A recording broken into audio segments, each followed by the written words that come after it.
मैंने कैसे शुरुआत की या स्कूल में थोड़ा सा दिमाग में था, तो हाँ, स्कूल में थोड़ा सा कहीं सोचा था, कहीं शायद पढ़ लिया होगा, कहीं सुन लिया होगा कि नहीं IAS ऑफिसर नाम की कोई चीज़ होती है। लेकिन तब ये भी नहीं पता था कि यार UPSC नाम की कोई एग्ज़ाम है, सिविल सर्विस एग्ज़ाम है, उससे और भी पोस्ट में आप सिलेक्ट हो सकते हैं, ऐसा कुछ नॉलेज नहीं था। जब मैं अपने कॉलेज लेवल में आई, जब कॉलेज में एडमिशन लिया, मैंने भोपाल से ही एक प्राइवेट इंजीनियरिंग कॉलेज से केमिकल इंजीनियरिंग किया है, और उस दौरान मुझे जब मैंने सोचना शुरुआत की कि क्या बनना है, कंटेम्पलेट किया कि एग्जैक्टली क्या करियर चाहती हूँ, तो लगा कि यार कहीं जो पुरानी ड्रीम थी, एक जो सपना था, वो अभी उसको सामने लाना चाहिए। फिर इस बारे में और पढ़ा, और तब खान स्टडी ग्रुप भोपाल में सेंटर वहाँ पे जैसे शुरू हो गया था, तो मेरा जो फाउंडेशन कोर्स है मैंने वहाँ से किया।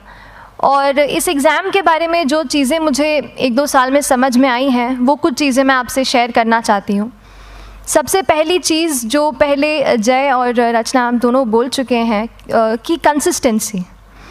आप अगर दिन में, कई बार हमसे सवाल पूछते हैं कि आप कितने घंटे पढ़ाई करते हैं, तो देखिए घंटे मैटर नहीं करते।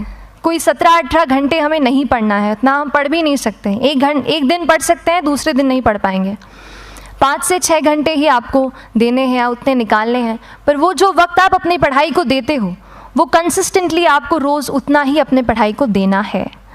Consistency is the key, that is the first and the most important thing जो आपको ध्यान में रखनी है। दूसरी चीज़ इस एग्ज़ाम में मुझे लगता है इक्वली इम्पॉर्टेंट है, क्योंकि ये जर्नी लंबी होती है। जैसे एग्ज़ाम ही 1 साल तक चलती है, आप प्रीलिम्स देते हैं, फिर आप मेंस देते हैं, आप इंटरव्यू में जाते हैं पर्सनालिटी टेस्ट के लिए, तो एग्ज़ाम 1 साल तक खुद चलती है। उसके पहले मान लीजिए आप 1-1.5-2 साल पहले से प्रिपेयर कर रहे हो, तो ये जर्नी काफ़ी लंबी रहती है। उस जर्नी में मेंटली अपने आप को मोटिवेट रखना, अपने आप को बूस्ट करते रहना, वो भी इक्वली इम्पॉर्टेंट है, और इसीलिए अपने आप पर भरोसा बेहद ज़रूरी है।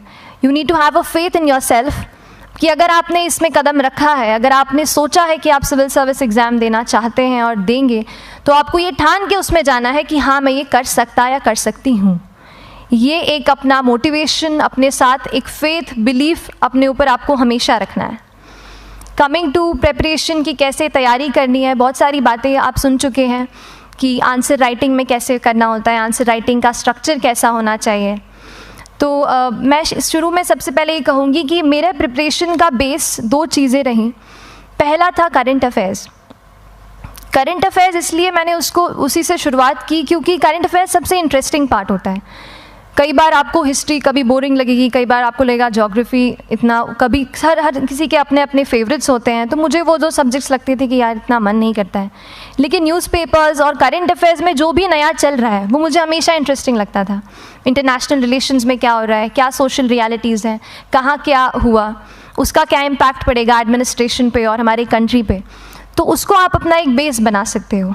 आप करंट अफेयर्स बेस्ड प्रिपरेशन कर सकते हैं, इसलिए भी क्योंकि अगर आप मेंस एग्ज़ाम देखेंगे तो काफ़ी डायनामिज्म आ गया है, केवल प्रीलिम्स में नहीं बल्कि जनरल स्टडीज़ पेपर 2, पेपर 3 में भी आप देखेंगे कई सारे ऐसे सवाल हैं जो करंट इवेंट्स से इंस्पायर्ड होते हैं, उन पे बेस्ड रहते हैं।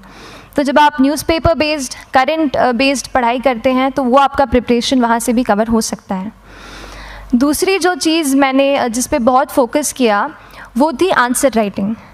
तो आंसर राइटिंग का जैसे खान सर बता रहे थे कि आंसर राइटिंग की प्रैक्टिस बहुत की, तो उसके पीछे मेरा ये था कि जब मैं हमेशा प्रीलिम्स का कोई भी पेपर टेस्ट देती थी, हम मॉक टेस्ट देते हैं, तो मॉक टेस्ट देती थी तो हमेशा मेरे मार्क्स करीब 90 to 110, 120, इससे ऊपर मेरे कभी मार्क्स नहीं जाते थे। तो मुझे हमेशा ये डर था कि यार प्रीलिम्स में कहीं मेरा कुछ, क्योंकि कट ऑफ भी इसी कुछ रेंज में जाता है, तो हमेशा लगता था कि यार कुछ गड़बड़ यहाँ ना हो जाए।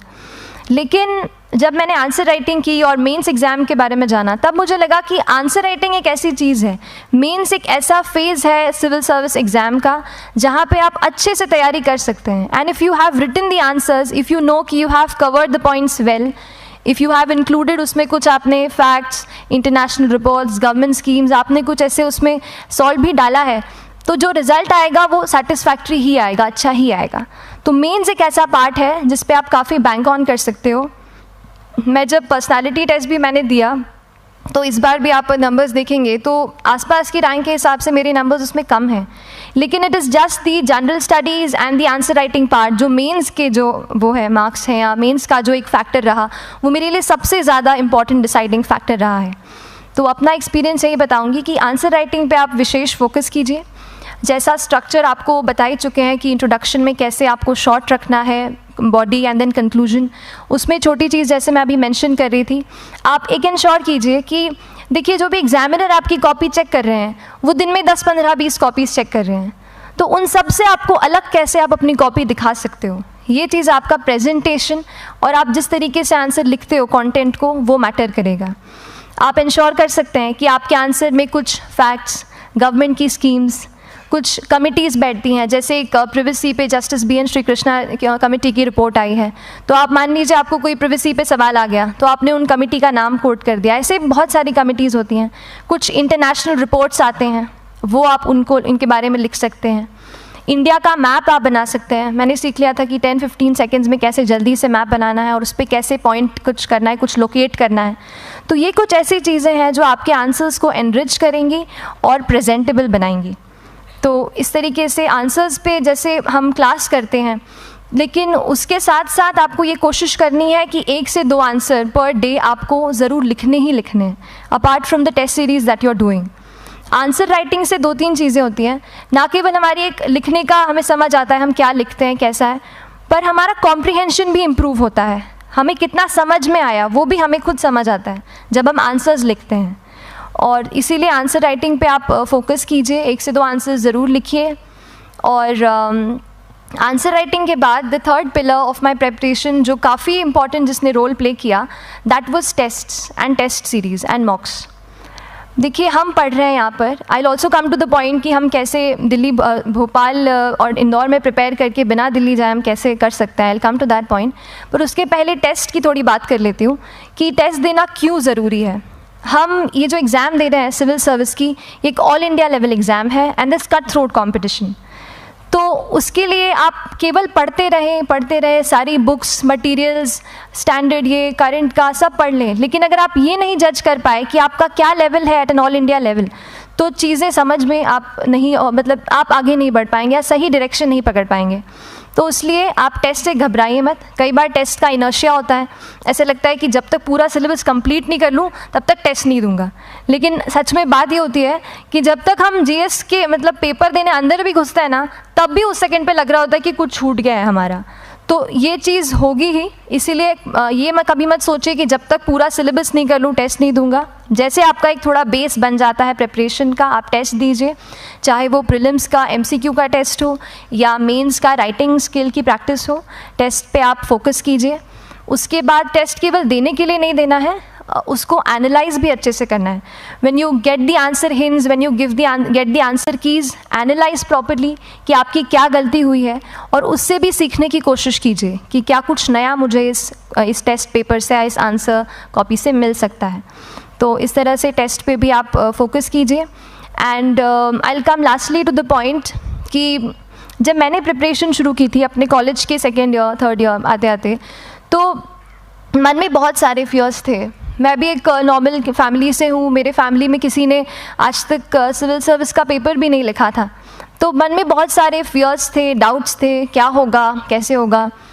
तो हो सकता है आपके मन में भी ऐसा हो। और हम जैसे यहाँ रहते हैं, हम सोचते हैं कि दिल्ली जाना तो सबसे ज़रूरी है, उसके बिना तो ये एग्ज़ाम हो ही नहीं सकती।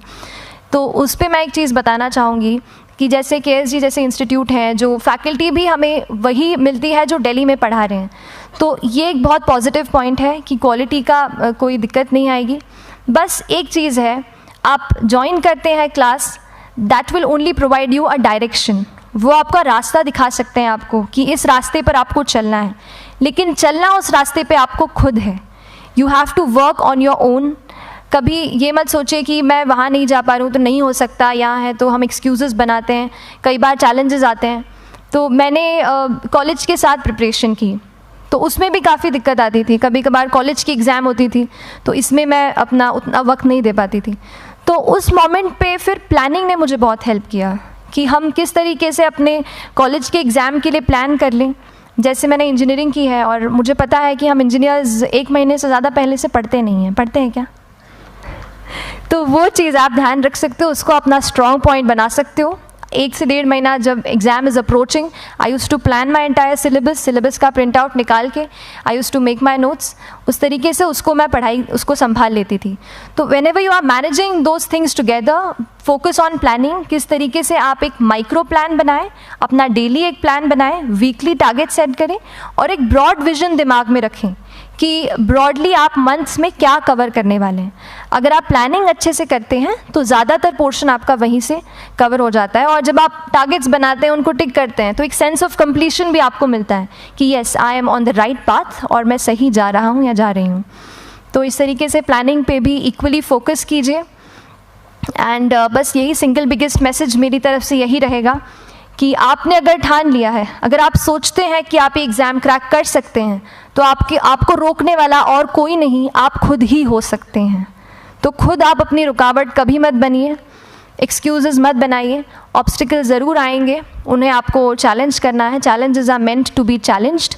तो सही तरीके से अपने ऑब्स्टिकल्स को हैंडल कीजिए, और इस एग्ज़ाम में अगर आप सही स्ट्रैटेजी रखते हैं तो आप अपने एक अटैम्प्ट में ही इसको क्रैक कर सकते हैं। एंड एनीवेज आप जो भी अटैम्प्ट नेक्स्ट रखते हैं, दिल में यही रखिएगा कि जो ये मेरा नेक्स्ट अटैम्प्ट होने वाला है, ये मेरा बेस्ट अटैम्प्ट होने वाला है। कभी भी इस एग्ज़ाम को हाफ हार्टेडली मत दीजिए कि चलो दे के देखता हूँ कैसा है पैटर्न का एग्ज़ाम का। अगर एग्ज़ाम का पैटर्न देखना है ना, तो घर पे 3 घंटा टाइम लगा के एग्ज़ाम दे दो, बस केवल पैटर्न देखने के लिए एग्ज़ाम अटैम्प्ट मत कीजिए। जब आप एग्जामिनेशन हॉल में जा रहे हैं या कोई अटैम्प्ट आपने सेट किया है, तो अपना सब कुछ उस एग्ज़ाम को दीजिए, अपना टाइम, एनर्जी, फोकस, जितना भी करेक्ट आप उसमें पॉजिटिविटी डाल सकते हैं उसको दीजिए, एंड पूरी तैयारी के साथ ही इस पेपर को दीजिए, and I am sure that you will succeed. So till then, all the very best to you and good luck. Thank you so much.